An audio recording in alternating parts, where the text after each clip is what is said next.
Welcome to Get Over It, the Consciousness Transforming Podcast for exceptional 21st century living. We've got a very powerful show today. We're going to be speaking with Dane Stevens, and he's going to be talking about his book, Reclaim Your Power to Create Your Best Life, How to Permanently Heal Unwanted Behaviors, Chronic Conditions, and Addictions. And you know, folks, in the energy that we're all swimming in right now, we need this. Okay, you do. And if you think you don't, yeah, you do. Just take a look inside, because none of us are perfect. We all have something that we're getting over, getting past, getting under. And he provides in this book very concise information that will help you truly heal your life. So listen, take some notes. If you're truly interested, go get the book. And if you're even really willing to work on yourself, schedule some sessions with him. His work is clear. His work is valid. And you guys know I don't say that often on the show. No, not everybody gets that endorsement, if you will. But his book on my shelf is going to be a keeper. I am not sharing. Now, the information shared on Get Over It uses intuitive and pragmatic insight to help you shift your consciousness to break through blocks and release energy that is no longer needed.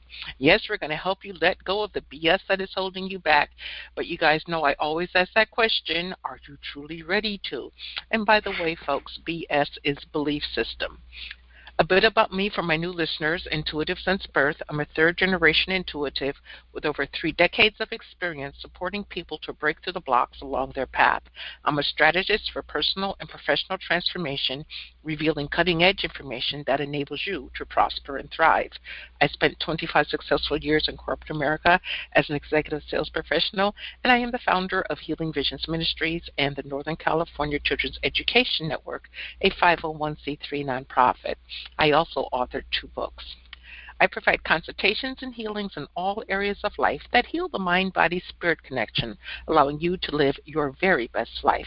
Now, my clients tell me that I keep it real while providing them with accurate information to assist them along their journey as a spirit living a human existence, but they also say, if you really don't want to know, don't ask Monique. My background includes a doctorate in metaphysics, Reiki master teacher, ordained minister, and clinical hypnotherapist, so whether you are stressed, depressed, or possessed, I can help. To find out more about me and the services I offer, go to my website, and that's MoniqueChapman.com, and I invite you to like me on Facebook and follow me on Twitter and LinkedIn. My guest today, Dane Stevens, is an author, speaker, and facilitator. He is the developer of the Neuro Trauma Healing Process and the Soul Recognition Process, healing modalities that are developed out of sheer necessity as he had his nervous system seriously compromised by a well-meaning therapist who tried to force a childhood trauma out of him. It left him in a state of constant anxiety and turned his life into complete shambles, leaving him homeless, afraid, and out of control. It took 5 years to understand what had happened to him and another year to discover what would give him relief and give him his life back. And the results of that 5-year search, that journey, is Neuro Trauma Healing Process. You can check him out at either one of his websites, DaneStevensOnline.com, that's DaneStevensOnline.com, or anextraordinarylife.ca. Again, that's anextraordinarylife.ca. Welcome, Dane. Thank you, Monique. Great to be here. Hey, it's great to have you on. You know, when I saw your book, it came across my desk for review. I'm like, yeah, okay, well, that's interesting. And I started reading it, and, the first time I just read it through. And then the second time I read it, started applying, because folks, you got to do the work, started applying some of your processes to see if it would work, And I'm like, if it does, great. If it doesn't, fine. I'm just like being open because it's a book that I didn't necessarily go out to the bookstore and buy myself. And Right. wow, what a difference! What a difference! So this Yeah. neuro trauma healing. In the book, you share a bit about, this came out of necessity. So could you start from the Hmm. beginning and tell us what happened to you, and maybe a couple of the changes you went through trying to find that healing, and then how you finally developed this process. Okay. Okay. So yeah, I had no intention of becoming a trauma specialist. At the time I was doing quite well in my life. Actually, I had a successful coaching training business and great employees and making good money and living in a beautiful place off the ocean and Mm-hmm. doing some traveling, and life was good in all areas except for my relationships. And with my relationships, I would somehow destroy and sabotage the relationship and very prematurely and seek intimacy elsewhere. So that became such a clear pattern to me. I thought, oh, okay, I need to look at this. And that, because I asked that question, it made me wonder if I dealt with a childhood sexual abuse issue. And underneath, I guess I really knew I hadn't. So in that, I went and did a bunch of groups, or tried a couple groups, and that didn't quite work for me. Didn't get much, didn't resonate, and did a few different types of counseling, talk therapy, Gestalt, and even some EMDR and stuff. And nothing seemed to really get anywhere. And then I was referred to a therapist/healer. And she came highly recommended, and she wasn't cheap, but I was making good money, so not a big deal. I went and saw her. And a number of sessions in, she told me I had a circ, which is basically blocked energy circ, she said, in my lower chakra region and lower part of my torso, and asked me if I'd like to go for a home run, she called it. And a home run always sounds like a wonderful thing. She failed to say I could hit a foul ball. And at that point, I knew nothing of trauma and very little about energy at that time. So I unwittingly and unknowingly said, sure, let's do that. And she proceeded to try to force the trauma out of me. And like I say, if I had any idea what we were dealing with, what that was all about, I would have probably said no. So maybe good thing, bad thing. So to continue the story, it was a number of sessions later where that circ that she talked about did break, and I got off the table scared. She did some different body work. I don't exactly know what she did on me. Actually, she had me twisted in different positions and telling me to go there. And I remember still vividly to this day that day where she had me twist on the table and tell me to go there. And I was so out in the ozone that I literally couldn't tell which way was up. And I came off that table scared for no apparent reason. I had jittery platelets, and I had just had this fearful, unstable energy running in me. And I assumed that it would subside, that it would just go away. And so I left her office at that point and sort of carried on about my day and so on. And that energy did not subside. And this revving of my nervous system continued, this instability, this fearful energy kept going on inside of me. And it wreaked havoc in my life, of course. And I kept seeing her, but nothing changed from that. That was opened up, basically. And eventually, the inside, excuse me, being the creator of the outside, this instability, this fearful energy, did wreak havoc in my life as my whole world started to crumble around me. This instability inside of me, this fear inside of me started to, echo on the outside of me, and I lost everything. And within 18 months, I was broke.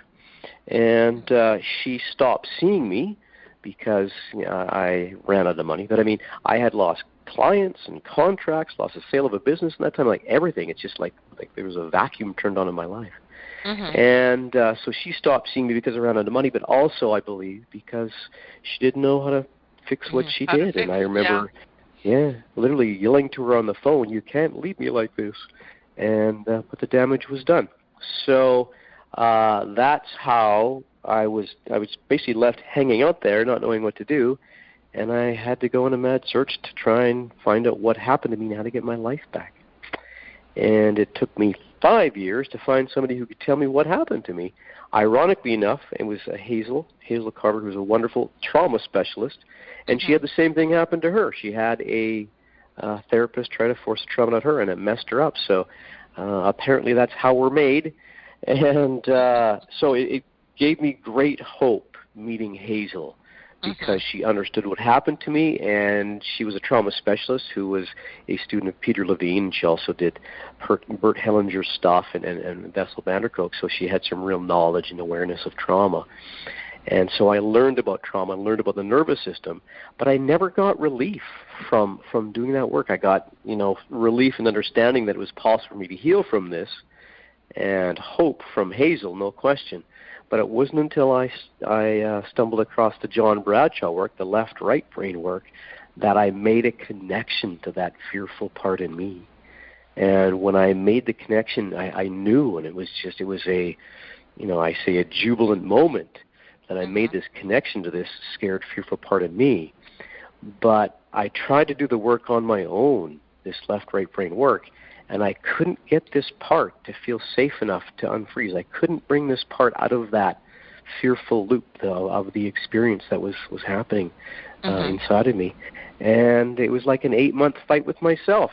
So I still, even though I made this connection, I couldn't bring it to resolution or into peace. So there I looked for somebody who understood this work or did this work, and I couldn't find anybody. I scoured the internet and phoned anybody, counselors, therapists who I thought, might know about it or might do it, and nobody would. I tried to even talk them into it, and nobody would do it. So, yeah.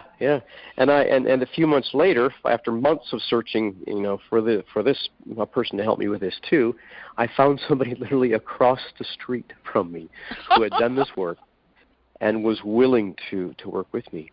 And I worked with Mary, who was very generous with her time, for like 2 months. And within that 2 months, I was able to gain traction. And traction, in my terminology, is having a consistently healthy and positive relationship with the life within you. And I had that within 2 months and was able to take the work over on my own. And that's where this work, the process I teach now, literally just poured out of me.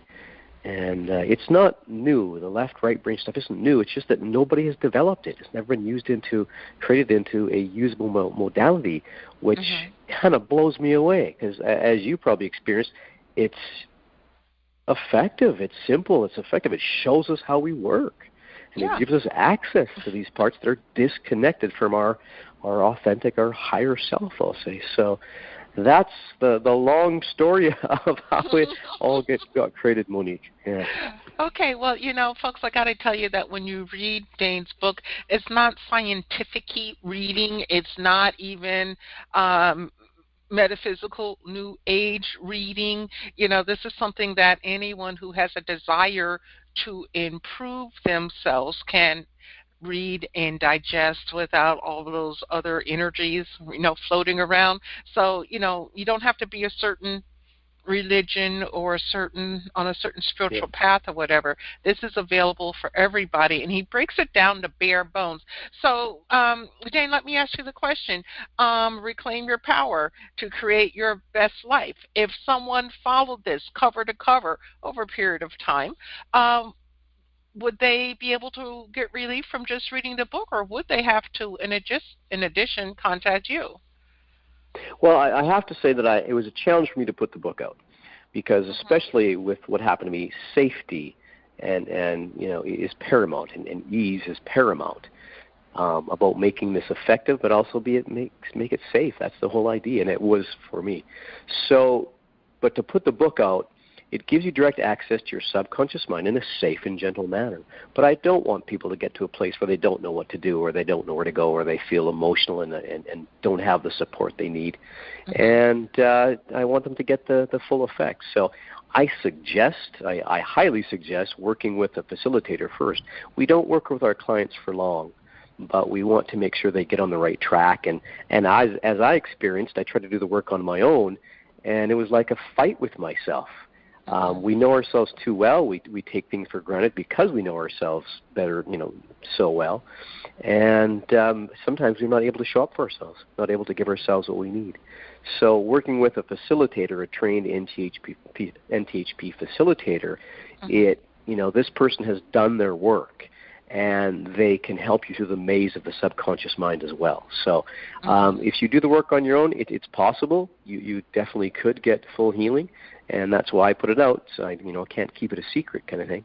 But if you work with a facilitator, for sure you will make that safe and effective connection and get healing. So everything is in there, and it was a challenge, but like I say, I couldn't keep it a secret. So it's there for people to check out. If you need help, give us a call. And it's also for therapists and counselors. I highly suggest you get trained in this. It'll be an ultimate tool in your toolbox, and it will actually bring people to resolution, not just a coping skill or trying to compensate for, but actually resolve it for good and not have to keep dealing with it. Yeah, the same subject 40 years in a row. Yes. Okay. Yeah. So, Dane, tell us. Time to get off the treadmill. Yes. Yeah. You look at that, the hamster, going on the hamster wheel, that was a big deal. I was had a couple of hamsters. And, and I just really feel for, especially a trauma, of course, but like something like addiction. People feel so helpless because they just haven't, first of all, known how to do their inner work, and haven't known or had access to that which is causing the very cause of their dysfunction, of their addiction. So, I'm very passionate about getting word out there about this. Yeah. Okay, so exactly what is neuro trauma healing? So the Neuro Trauma Healing Process, the foundation of it, but this is just the foundation, but it's a left-right brain process where, so maybe I'll talk a little bit about how trauma works now, Monique, so people have an understanding of this. Yep. So how we process information, and therefore how a trauma has occurred, is things come in through the right brain. The raw data of an experience comes in through the right brain. The right brain is about formless, color, sound, imagination, fantasy. It's that formless side. And things come into that right brain, and they're experienced and then passed to the left brain to be understood, to be made sense of, and to be filed. So if the information that comes from that right brain is too outrageous, too scary, too bizarre, doesn't make sense to us, then that left brain will reject it and send it back to the right brain. What does the right brain do? The right brain does what the right brain does. Sees it, feels it, experiences it in its entirety, and sends it to the left brain to be made sense of, filed, understood. If it's still too much, still too overwhelming, that left brain rejects it again. It gets sent back to the right brain, and the cycle has begun. And that looping in your nervous system is called a trauma. Mm-hmm. Now, the brain's MO is survival. So it doesn't want this barrage of unwanted, potentially dangerous information cycling, in its way, getting in its way. So it pushes it out of the way, hence to the subconscious. Is it gone? Is it out of the way? Not at all. It's still looping in your nervous system, trying to process itself, stuck somewhere, trapped somewhere in your body. And that trauma is looping, trying to process itself, and it will outpicture itself in your life, whether it be in your health, your wealth, your relationships, your career, or just, either depression or anxiety, what have you. But it will outpicture itself as some chronic condition, negative pattern in your life. And that's where, you will know that you have something looping in your nervous system if there's something going on in your life that you have not been able to deal with, overcome, or heal. So that's how trauma, and what we do with the NTHP is we kind of unwind that. We deal with the left-right brain, left-right brain to unwind that in a safe and gentle manner where you can actually make an intimate connection to the part of you that experienced this trauma. And I guess I get to go a little bit deeper into trauma to explain this too. And two things happen when we experience trauma. One is time stops. And when I say time stops is if we had a trauma at age 6, and we couldn't, it never got processed because of that young, undeveloped mind. It keeps cycling in our nervous system at that age. And we've probably all, seen somebody, an adult, maybe even a prominent adult, who gets their buttons pushed, and all of a sudden they act like they're a child. And I'm not going to get into details now about what person we could talk about. Really, we don't want to talk about Donnie? I didn't say. There you go. And maybe that's exactly right. That the synapses fires in your brain, and you're 6 years old again, and you feel helpless and hopeless because it just the synapses fires, and you're back to that time. So the first thing is time stops. And the second one is we split off, and that's where the MO of the brain is to push it to the subconscious. So we have this event looping in our nervous system, in our bodies, trapped at that age. So that's where, when we unwind this, we actually give you intimate connection to that part, that age, that time. And what happens then is you're actually able to give that part what it didn't get at that time, or what you're not giving yourself now. So, whether it be safety, whether it be attention and appreciation, love, whatever that is. And the irony, the complete irony of this is, when you give that inner part what it needs, it will unfreeze. It will, that trauma will cease happening, and it gets brought into this present moment, where it's not happening anymore. And, taking it a little further, when we are able to give ourselves the respect or the love or the attention, whatever it is, then that's what shows up outside of us in our physical world. It shows us how powerful we are. It shows us that we are creative beings. So it's profound. Okay. Folks, we're speaking with Dane Stevens, and we're talking about his book, Reclaim Your Power to Create Your Best Life, How to Permanently Heal Unwanted Behaviors, Chronic Conditions, and Addictions. And folks, we all know somebody in our life who's addicted to something. Okay, we're all addicted to something. It could be something as simple as being lazy, and addicted to being lazy. And I was talking to my clinician a couple of weeks ago, and he was saying how people are manifesting these chronic conditions like out of nowhere, it seems. These are his words. Yeah. And it's so prevalent now, say if he sees 40 patients a day, 35 of the 40 have developed chronic conditions. So this is something that it's imperative that we get a hold of. We don't have to. I started to say have to. You don't have to. You don't have to do anything. But it's imperative if you want a better life to get a hold of this. So in working with your process, Dane, does it help to calm the nervous system? Does it help? Absolutely. Because, so many people are experiencing nervous systems, or at least what allopathic medicine is calling nervous system conditions. So we can actually go from a heightened state down to almost zero, or even zero? Back to your nature, which is peaceful. Yes. And so, if I could just touch upon what you said previously, too, Sure. Because it's relevant. And first of all, to talk about trauma, or when we talk about trauma, so many people think of it as some huge physical, emotional experience or event that happened, like, a car crash, or the experiencing war, or, being abused in some huge physical or emotional way. And those are all traumas, there's no question. But they're big T traumas. You're traumatized. And there's also the little t trauma. The little t trauma is where they're not so obvious. Something like neglect, where it feels like, nothing happened, and that's exactly right. But if we, as a child, experienced neglect, didn't get attention, we made a decision about ourselves. And our natural outpouring of energy was altered, skewed, because of how we were brought up, or how we were not paid attention to, or what have you. We were neglected. So, living with a high-functioning alcoholic is another example. We might not even know we're on the receiving end of abuse, but alcoholism itself is self-abuse. So if we were living a high-functioning alcoholic, we definitely experienced that, and once again made a decision about ourselves or had to alter our behavior in some way because of this, and our natural expression was skewed, which we experience a trauma. So, or even somebody close to us passing.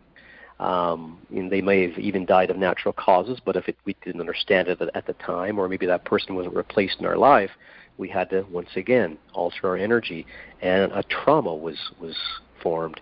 So the reason I say this is because you'd be hard-pressed to find anybody that doesn't have some degree of what's termed trauma looping within them. And like your clinician, he's seeing so many people. But I just want to touch upon the fact that maybe, just maybe, and people are going to want to punch me when I say this, that maybe these things are happening on purpose. Because when you look at trauma, it's going to keep looping in your nervous system. And as long as we keep looking outside of ourselves for the answer for healing, whether it be somebody else, something else, some medication else, it's going to keep happening. Well, unfortunately, we can numb ourselves out, and we really hope that doesn't happen. But as long as we keep going outside, the answer and the healing isn't out there. All these things, all these chronic conditions are really pushing us inside.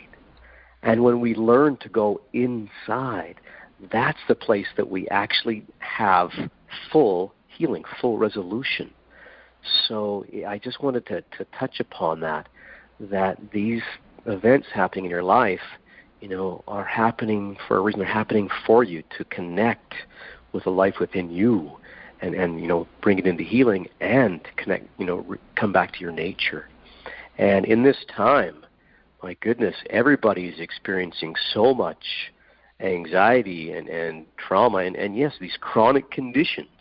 And I swear this is a part of our evolution, and this is life, the universe, trying to get us to go inside. So I think coronavirus is trying to get us to go inside. It forced us, huh? Yeah, I mean, it shut down the world, and people, are still like, no, I got to have my rights and do what I want, and it's like, well, no, the universe is kind of sending a signal here, and, Isn't it fascinating?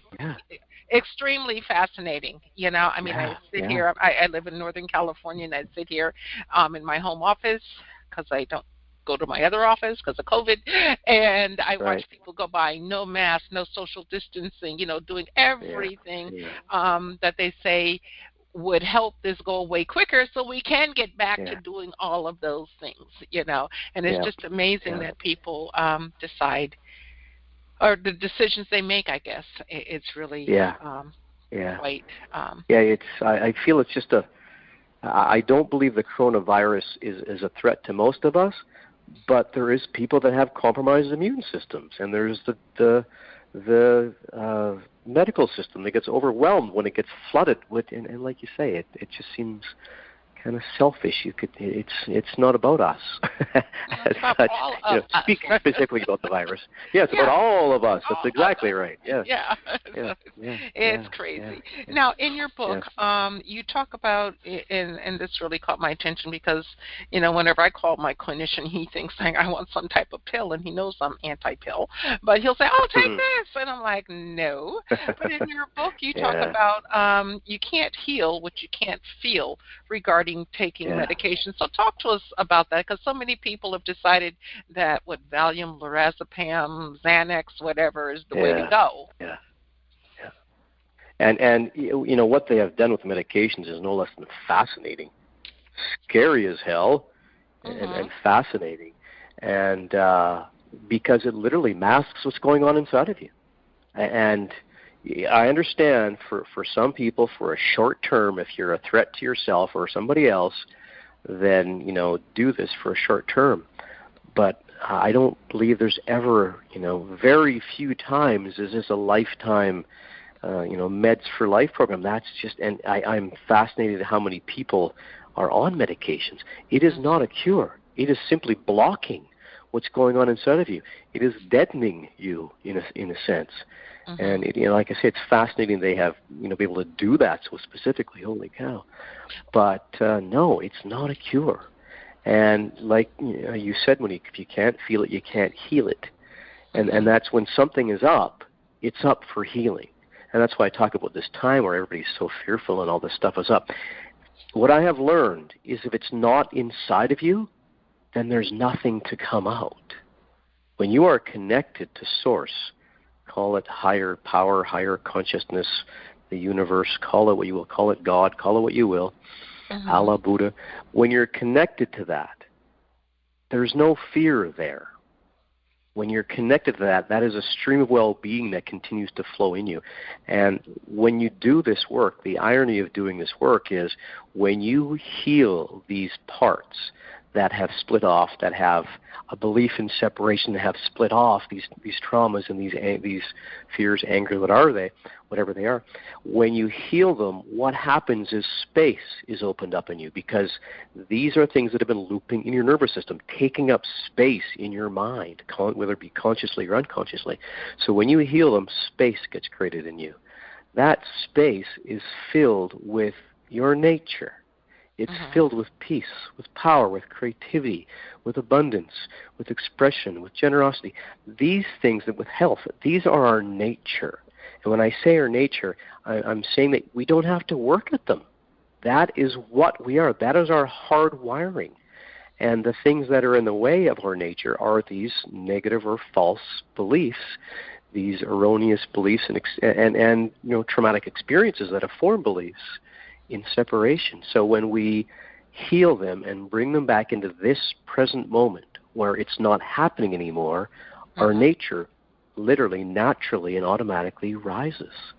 And I have the second book coming out, which is called Unleash Your Genius, and it introduces the soul recognition process, which is just a continuation from the Neuro Trauma Healing Process. It's just a continuation of the work, because it leads into empowerment and about learning how to feed ourselves and letting ourselves out. And because the journey we are on is not about working harder, about working more. It's about letting ourselves out. It's about letting our nature come forth, which is easy. It's the easiest thing in the world because it's our nature. Okay, well, in your book, you talk about the process and how it works, and there's 3 components, I guess you would say: the snapshot, the compassionate letter, and connection and relationship. So I'm not giving away the story, so I just want to focus on the letter part, because for years I have been telling the folks I work with when they're experiencing something horrible, especially women who can't let go of a guy who's been horrible to them, is to write him a letter that he'll never see, put all the emotions, da-da-da-da.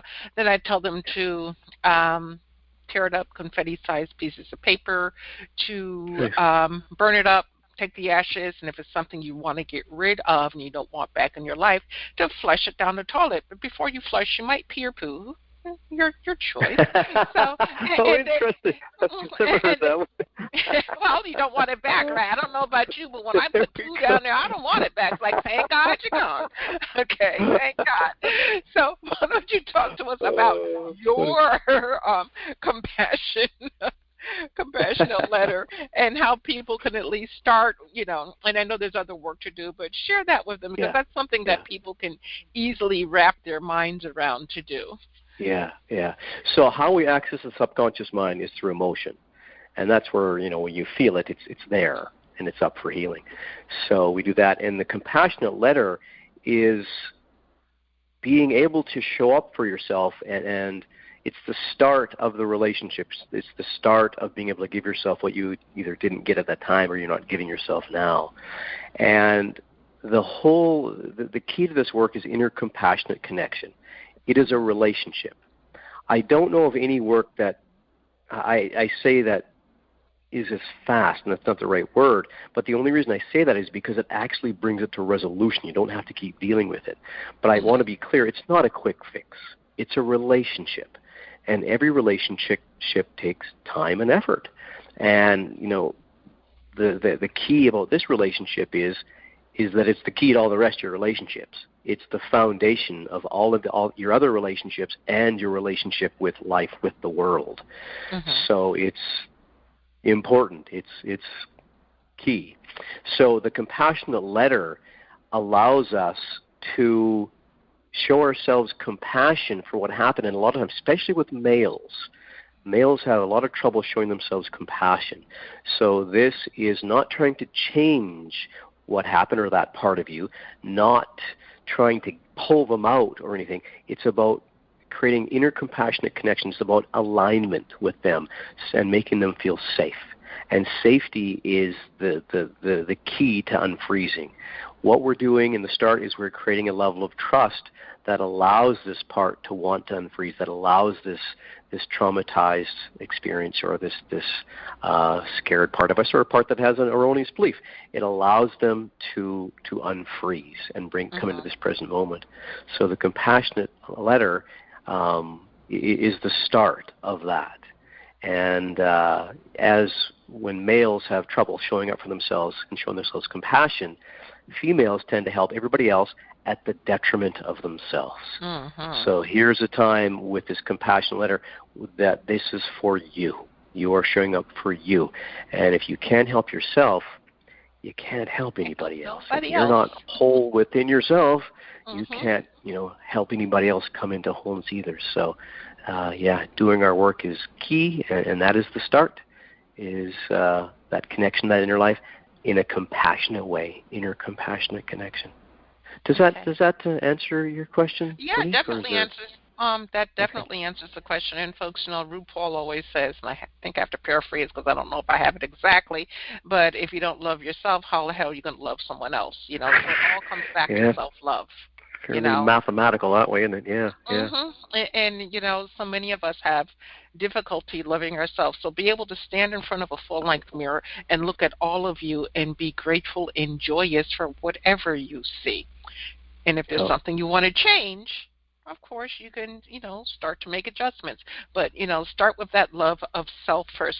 Now, Dane, in your book, under chapter Building a Healthy Relationship, I think it's actually a subtitle, you say, do not give your inner self advice or tell him or her that they're fine. Talk to me about that.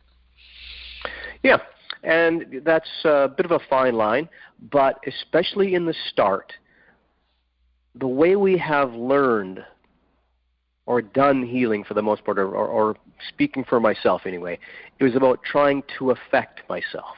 It was about trying to change my behavior. It was about trying to change myself. And so I'm going to talk about this self-love now, because self-love is such a misunderstood term. And like you say, it's great to stand in the mirror and love yourself. It's great to go for massages and pedicures and so on. That's wonderful. It's great. But in order to truly love yourself, you have to get to know yourself. And in that, it's about listening, and it's about getting this part to speak. And Dr. John Bradshaw has this wonderful saying that says, the wounded child becomes the wonder child. And that is exactly right. And as we start to listen and let this part speak, we start to understand why we created what we created, or why we have in our life, and why we don't have what we say we want in our life. We start to understand how we've been operating, how we've been working, because this work really does show us how we have been creating our life. So it's a big part about it is accepting yourself. And when we have a belief or something that comes up from this inner life and we don't like it, if we want to just change it, it's kind of going against ourself, going against this part, making this, if it's a child, wrong, or making this part of us wrong or bad, which could just create more conflict within us. So it's about aligning within us. And it's not about telling this part how to be, not about trying to change this part. It's about getting to know this part and allowing this part out, because that wounded part of us does become the wonder part of us. If we keep going in this way, if we keep listening to this part and giving this part what it wants and needs, And sometimes people have, issue with that. Well, it's going to want millions of dollars, it's going to want a yacht. And no, it wants you. It wants the truth of your being. So, in every time when we connect with this inner part, we ask what they wants and needs, and our job is to give it to them. It might be a nap, it might be to work less, it might be a bubble bath, it might be a walk in nature. But whatever it is, I can guarantee you it's going to feel good in your soul because it's from you. And as you keep feeding this part, it comes more and more into this present moment, and it becomes very wise. And we start to get incredible information and guidance and wisdom from this inner life. And it's just a matter of healing the erroneous belief that has been put on top of the truth of us, on the top of our nature. So when we uncover that, there is amazing wisdom and guidance. And it's from allowance. It's not from doing or forcing or trying. It's from allowing this, our higher consciousness, our higher self, to come forth. And so it's not about giving information, and it's not about coming from our head, from the thinking mind. The thinking mind is so secondary, and we will learn that. You'll learn that in this work. It's about listening and letting this life come out. Does that make sense? It makes complete sense. And two more little subtopics before I let you go, and you can take them in any order you want. One is forgiveness, and the other one is boundaries, the importance of both of those concepts. Yeah, and forgiveness is another word that's a little misunderstood. I will say, well, very misunderstood maybe. And to forgive is to give the energy back to that time. And yes, we have to want to forgive and have to make the decision to forgive. But if we simply do it from the neck up, if we still have a wounded, angry, scared, whatever, screaming part within us, we haven't forgiven. So when we do our inner work and we give that part what it needs, what it didn't get at that time, whether it be safety, whether it be attention, whether it be recognition, whatever it is, whatever we didn't get from that person at that time, all of a sudden it's not there anymore. And it might be a place where if we saw that person again, or like now, we'd be triggered.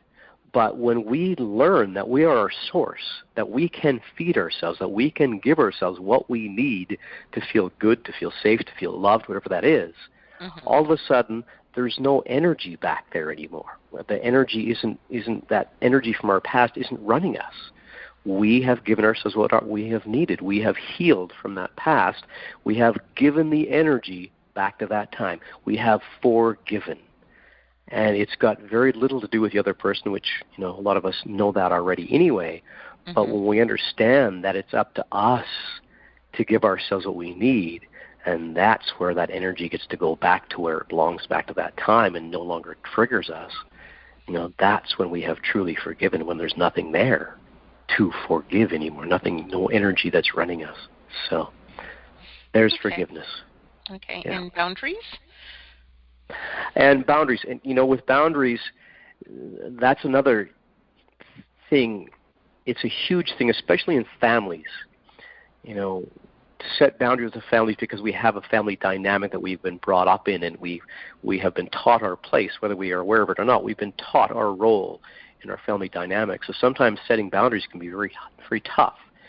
But when we, once again, do our inner work and listen to this part and give this inner life what it wants and needs, all of a sudden we will just set boundaries without animosity, without making anybody bad or wrong.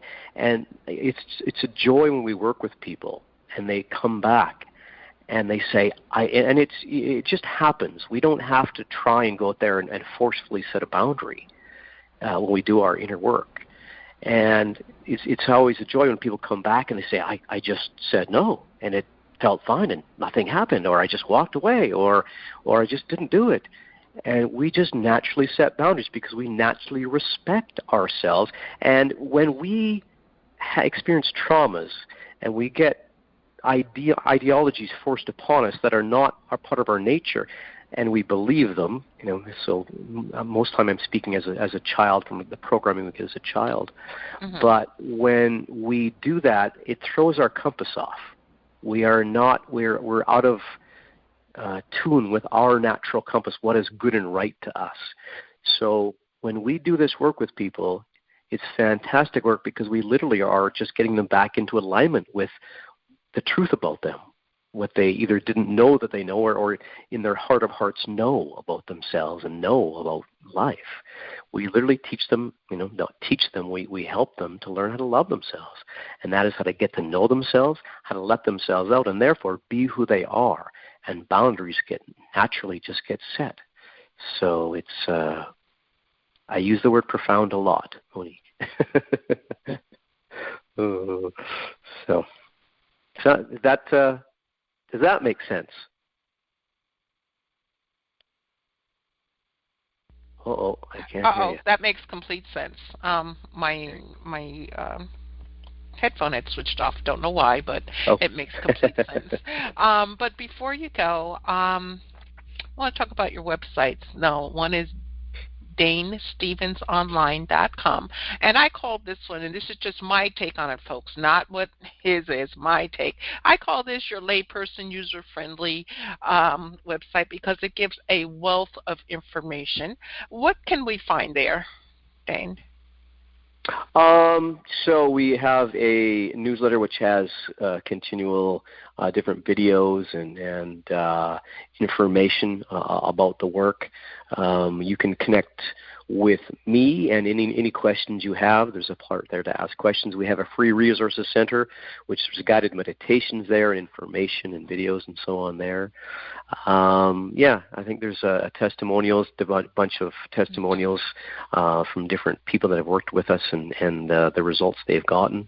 You can buy the book there. You can check out any events, whatever upcoming events are coming on, you can check there. So, it's just any information you need, you should be able to get there. Okay, and also he has a coaching program on there, so check it out. If you've liked what you've heard today and has resonated with you, do check it out. And on his website, extraordinarylife.ca, I call this more of the professional site for professionals.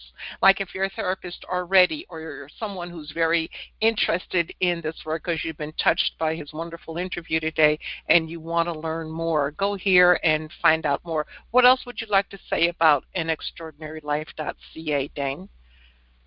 Yeah, I think what you said, and thank you for your feedback.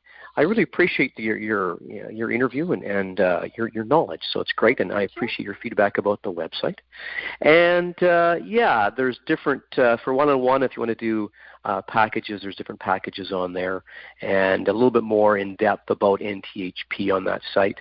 And if there's any therapists, counselors out there, by all means, get trained in this, and you'll start to get phenomenal results with people dealing with stuff they've been dealing with for a very long time. Yes. So, and on that site, there's also information about certification too. So, a little more in depth about the NTHP on that site. Yeah. Mm-hmm. Okay. Well, thank you for Dane, you being you. Thank you for the experience that you went through way back when, because it brought you to who you are today. And I'll share this with the audience that I shared with you initially. He truly walks his talk, folks. I have a process that people have to go through to be on the show, and he responded immediately with it. Okay. When he came on the phone today, I didn't have to tell him to be up and peppy and have happiness in his voice, because that's how he answered the phone. And I work with all kinds of people. You guys, listen to me forever. He walks his talk. Okay, his work is valid. So if you're truly looking to shift your energy to kind of let go of things that need to be, gone, and you're willing to do the work, and that's the key phrase, do the work, this work by Dane Stevens will help you. So Dane, thanks so much for being my guest today. I greatly appreciate it. Pleasure, Monique. You're wonderful. Thank you so much. Well, thank you. And I just want to add that the work does turn into play, just so they know. Okay. Well, I think that, when we work on ourselves, it's play in a way, no matter what, even when we're in the depths of the tears that come up, because we're releasing and we get to joy and have fun. That's with the soul. That's right. Yes, that's right. yes. And to the audience, thank you for joining us today as we collectively get over it. And please remember that the most important choice that you can make is what you choose to make important. Consider making the masterful choice of reclaiming your power. Abundant blessings, light, and love to all. Agape.